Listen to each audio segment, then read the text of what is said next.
రాజేష్ ఇంగళ సార్ నాకు ట్రీట్మెంట్ చేశారు. Varicose veins laser treatment. బయట హాస్పిటల్లో నాకు ఆపరేషన్ చేయాలా, కట్ చేయాలా అని చెప్పినారు. ఇక్కడికి వచ్చినాక అర్థమైంది. ఉదయం 8 గంటలకి హాస్పిటల్ దగ్గరికి వచ్చాను నేను.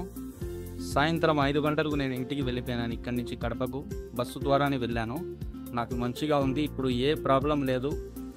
ఎవరైనా సరే వెరికోస్ వీన్స్ లేజర్ ట్రీట్మెంట్ చేయించుకోవాలంటే ఒకసారి వచ్చి విజిట్ చేసి వెళ్ళండి. ఎవరైనా సరే మవిన్ హాస్పిటల్స్లో చేసి వెళ్తే మీకు అర్థమవుతుంది ఇక్కడ ఏం చేస్తున్నారో సార్ అనేది. మీరు వచ్చి వెళ్తే ఒకసారి ఎవరైనా సరే బాగా క్యూర్ అయ్యి బయటికి వెళ్తాడు. ఉదయం వస్తే సాయంత్రం ఇంటికి వెళ్ళిపోవచ్చు. ఏ ప్రాబ్లం ఉండదు. ఇక్కడ సిబ్బంది కానీ చాలా గౌరవంగా బాగా మర్యాదగా మాట్లాడతారు. థ్యాంక్ యూ మవిన్ హాస్పిటల్.